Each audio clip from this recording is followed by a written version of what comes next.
Olá, queridos alunos. Hoje vamos falar sobre teorias e métodos de ensino da literatura. Há décadas, os teóricos e pesquisadores do ensino de literatura vêm analisando a situação de declínio de nossos leitores. A crise tem sido justificada por N situações, principalmente como consequência do contexto histórico-social contemporâneo, cuja leitura, especialmente a literária, foi substituída ou mesmo relegada em favor das variadas formas de comunicação audiovisual e também pelo passatempo imediato das redes midiáticas. Temos tido muita crise nas escolas, mas temos que superá-las. Se não totalmente superar as crises, mas pelo menos atenuá-las com nosso trabalho como profissionais. É necessária uma discussão acerca do papel da escola na formação do leitor, observando se ainda compete à escola formar o leitor literário e quais seriam as condições do professor de literatura para desenvolver essa tarefa. E para isso é importante refletir o processo do ensino de literatura e leitura em sala de aula, que requer reflexões de conceitos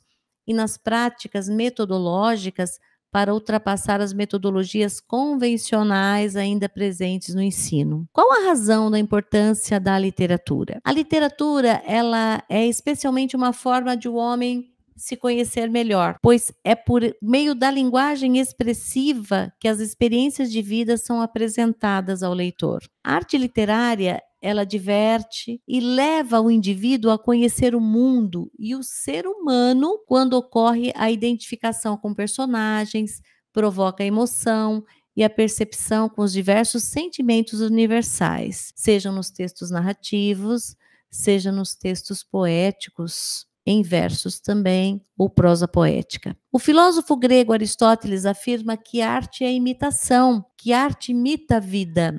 Jean-Paul Sartre afirma que o poeta sente as palavras ou frases como coisas e não como sinais, e a sua obra é como um fim e não como um meio, como uma arma de combate. Afrânio Coutinho, em suas notas de teoria literária, contribui com este magnífico conceito. Particularmente gosto demais. A literatura, como toda arte, é uma transfiguração do real. É a realidade recriada através do espírito do artista e retransmitida através da língua para as formas, que são os gêneros, e com os quais ela toma corpo e nova realidade. O artista literário cria ou recria um mundo de verdades que não são mais medidas pelos mesmos padrões das verdades ocorridas. Através das obras literárias, tomamos contato com a vida, nas suas verdades eternas, comuns a todos os homens e lugares, porque são as verdades da mesma condição humana.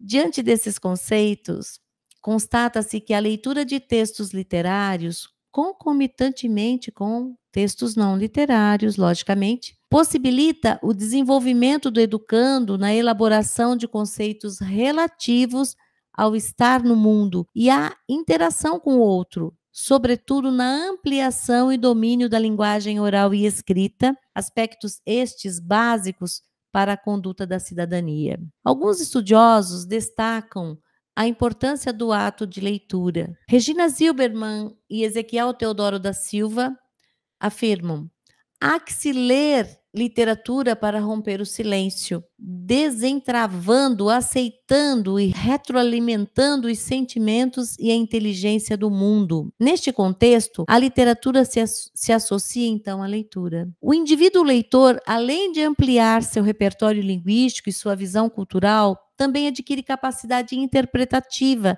e análise de textos de qualquer área. Consequentemente, o sujeito torna-se um leitor ativo, deixando a condição passiva, pois o conhecimento é resultado de um processo de construção. Observa-se que a literatura é tão importante quanto os demais conhecimentos transmitidos aos alunos, sejam da educação infantil, ensino fundamental, ensino médio e superior. Deve-se lembrar sempre que as práticas de leitura e escrita estão presentes em todos os espaços, a todo momento, cumprindo diferentes funções na interlocução entre os sujeitos. Dessa forma, caberia à escola, à literatura e ao professor a função de formar o leitor literário, isto é, um leitor reflexivo, crítico, que sabe quais são seus direitos e seus deveres como cidadão participativo e atuante. É importante que a escola e o professor criem e organizem condições para que os estudantes de todos os níveis possam praticar a leitura literária. Alunos e professores devem estar envolvidos com o ato de ler. Utilizar uma metodologia interativa de leitura nas instituições de ensino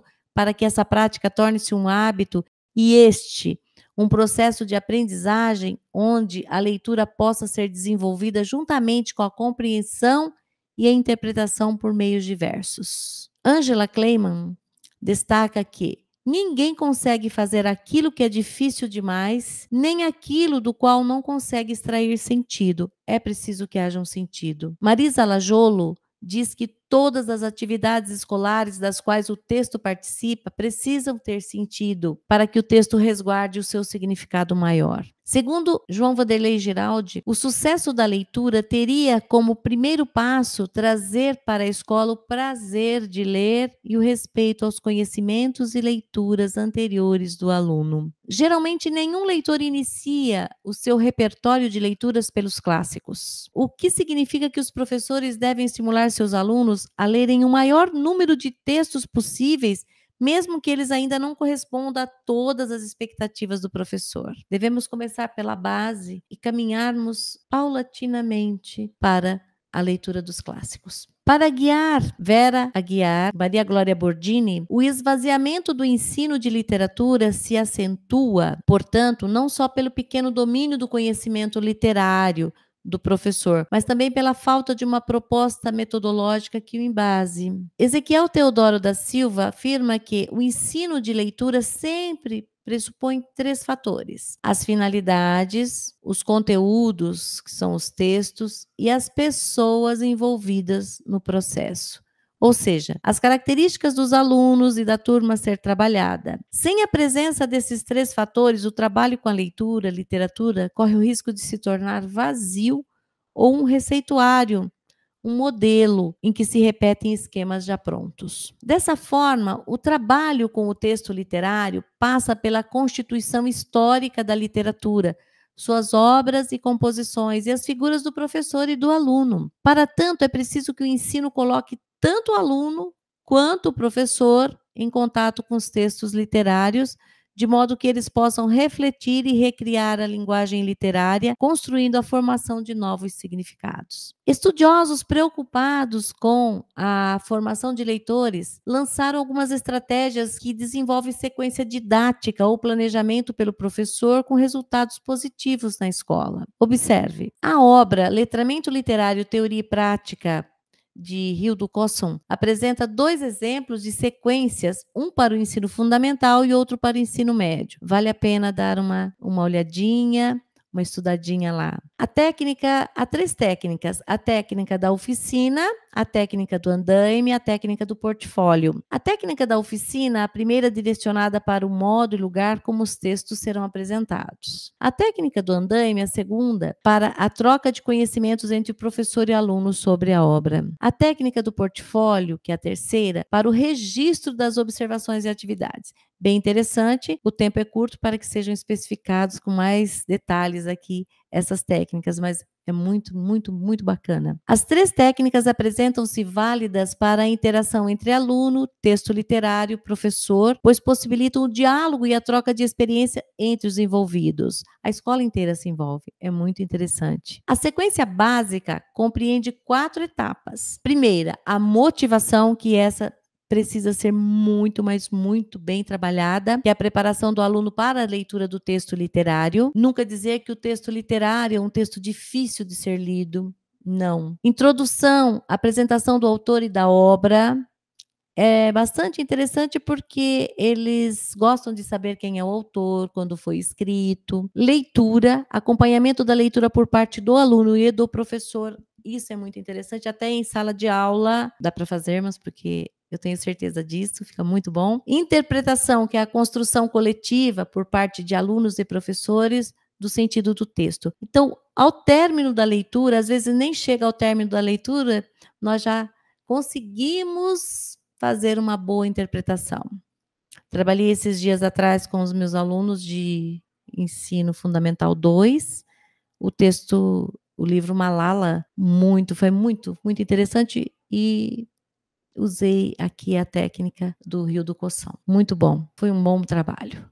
A sequência expandida tem as mesmas etapas da básica, porém, o momento da interpretação é dividido em 2. A expandida geralmente é mais para os livros mais maiores, e também para as séries, nono ano, ensino médio, primeiro, segundo e terceiro. Fiz com o nono ano, ficou muito bom. Tem as mesmas etapas da básica, porém o momento da interpretação é dividido em 2. O primeiro contém alguns aspectos formais, porque eles já precisam saber, principalmente o nono, a compreensão global dos textos. O segundo é o aprofundamento de outros elementos do texto relevantes para a análise como um todo. Outras situações que estão ali, que não são bem estruturais, mas que dificultam, às vezes, a leitura, a interpretação do texto pelo aluno, como algumas figuras de linguagem, algumas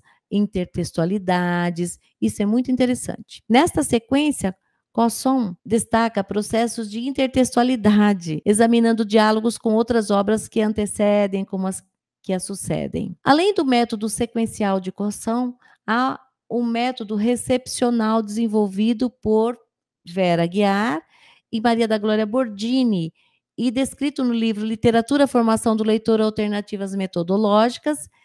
Este método encontra-se baseado na estética da recepção de Yaws e aponta para a importância do desenvolvimento da capacidade de refletir sobre a literatura e seus fatores estruturais. São 5 as etapas de desenvolvimento do método recepcional. É bastante amplo esse método, mas vale a pena também conhecer. Na última fase do processo, os alunos se conscientizam de conquistas adquiridas por meio das experiências da literatura, permitindo a eles uma relação mais atenta com a literatura e com a vida.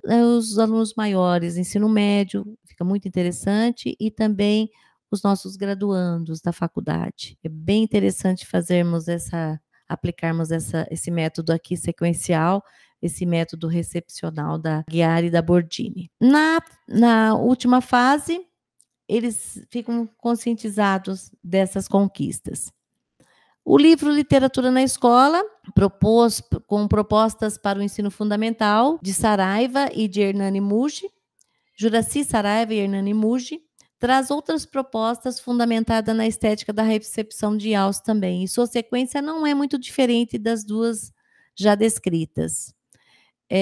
Que consiste em literatura compreensiva, leitura inicial do texto e análise de sua expressão e de seu conteúdo, a leitura interpretativa, confronto das leituras e impressões da primeira etapa, momento em que se sobrepõe a leitura do texto e a experiência do leitor, e a terceira etapa, que seria a etapa da aplicação, que é a extrapolação do significado do texto literário, relacionando-o com outros textos, outras épocas, outras condições sociais, enfim.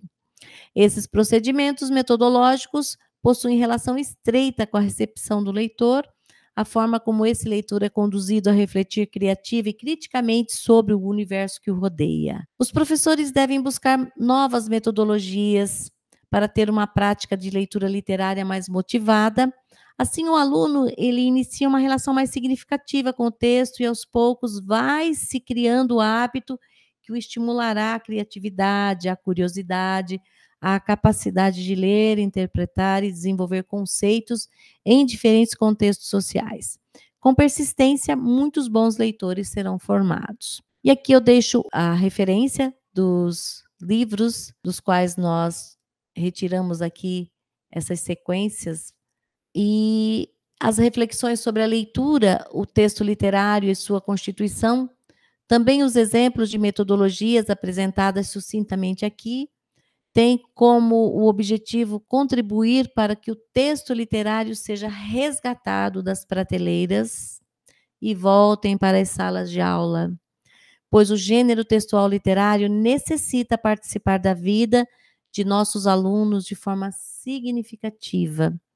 O estímulo precoce do hábito de leitura transforma a vida do indivíduo, abrindo um universo de possibilidades e vivências indescritíveis. Foi bastante sucinto, porque assim o tempo exige, porém eu espero que isso tenha sido um estímulo para que vocês se aprofundem mais no assunto.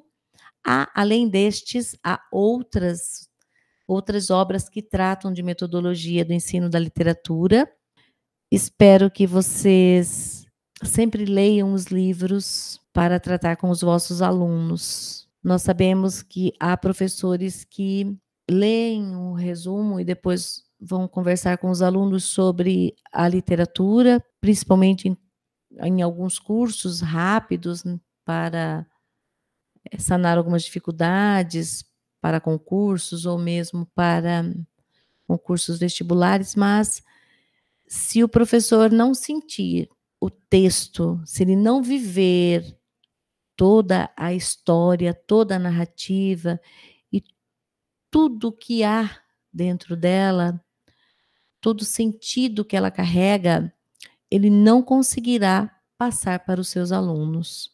É necessário uma boa leitura, é necessário que nós, como professores, saibamos dedicarmos à leitura desse texto, nos aprofundarmos e depois sim levarmos para os nossos alunos. Hoje ficamos por aqui, mas antes de terminarmos, eu trouxe 2 questões. Vamos ver essas 2 questões. A questão 1.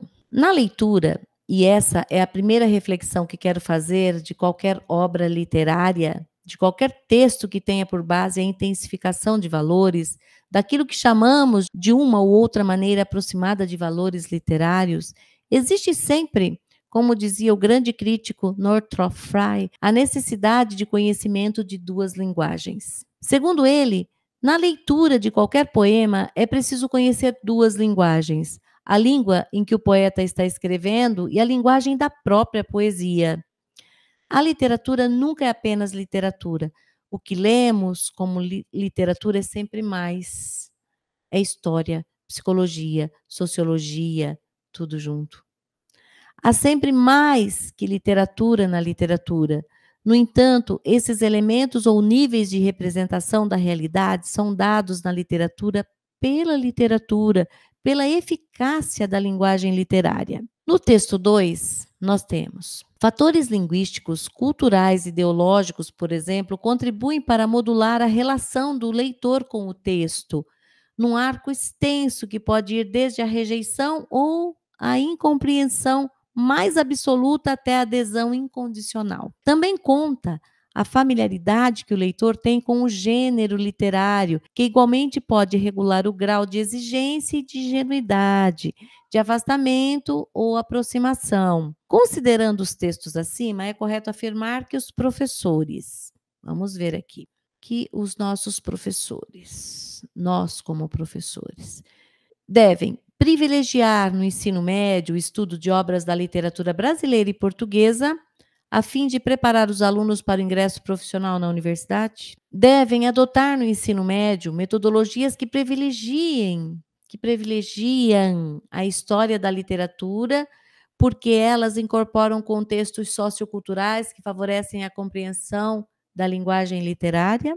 Devem privilegiar o estudo de obras que se ajustam às necessidades programáticas, tanto da língua portuguesa quanto das demais disciplinas da estrutura curricular, enfatizando a função didático-pedagógica da literatura e de outros códigos de linguagens.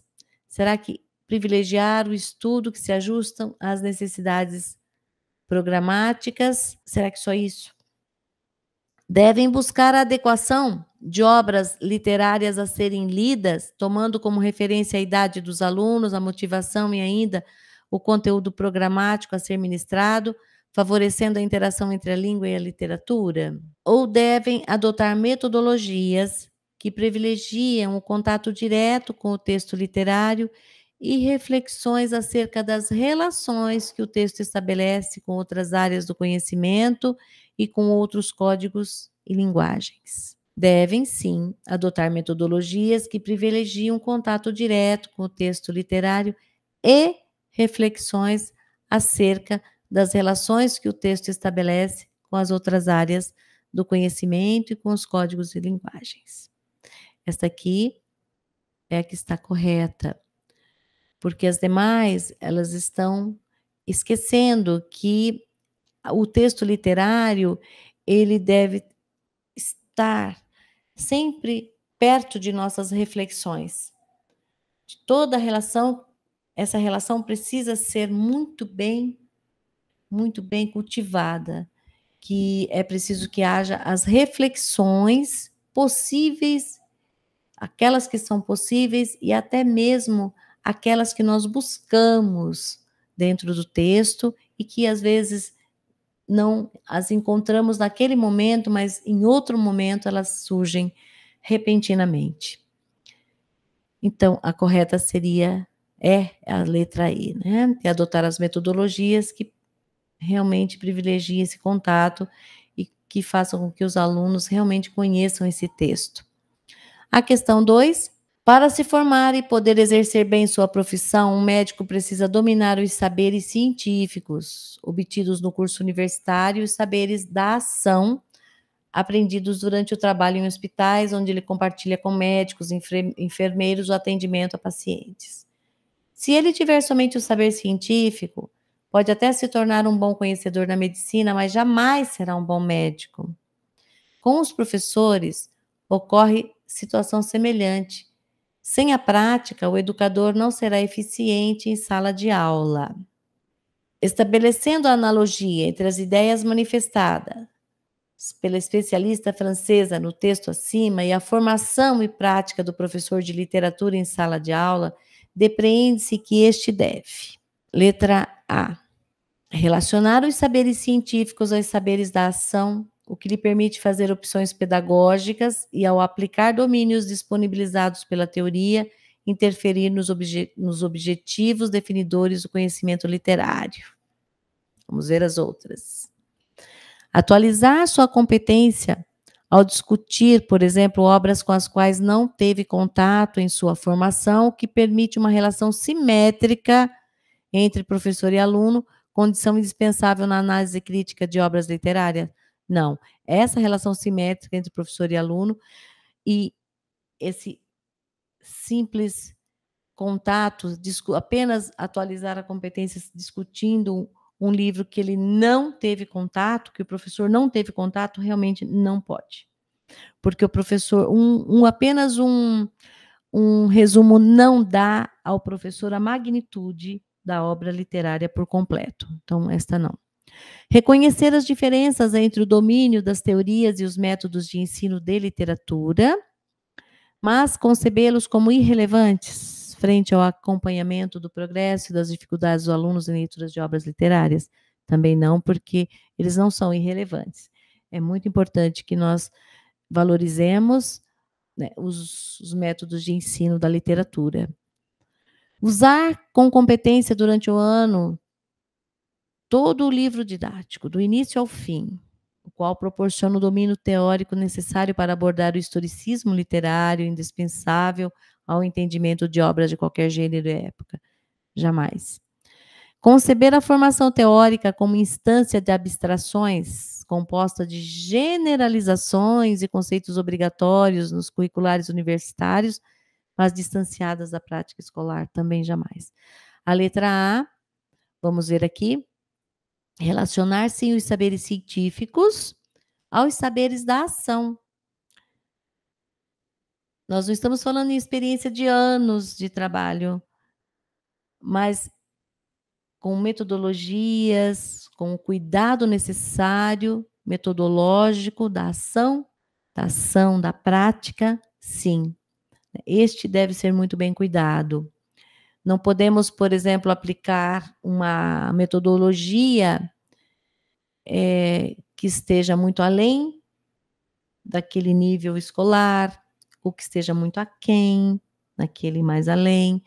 É preciso, sim, que nós tenhamos esses saberes, esse cuidado todo, o que lhe permite fazer opções pedagógicas, veja bem, de métodos pedagógicos, e ao aplicar os domínios disponibilizados pela teoria, que ele tem como objetivo, ele quer alcançar com os seus alunos, fazer com que esses alunos realmente entendam, compreendam, interpretem aquela obra literária e consigam através dessa interpretação, as relações necessárias para uma vivência, para um aprendizado de vida. Então, isso sim é importante, que definam realmente o conhecimento literário. Então, esta aqui é a correta em relação às demais. Muito bem. Hoje ficamos por aqui. Eu espero realmente que tenha sido um estímulo para que vocês procurem, sim, novas metodologias, que procurem ver a prática das aulas de literatura como um estímulo para se buscar sempre mais e mais, e que os alunos gostem demais das aulas de vocês. Muito obrigada. Eu fico por aqui hoje. Espero revê-los um dia. Tenham fé, tenham muita coragem. Fiquem com Deus e até breve, se Deus quiser e assim Ele quer.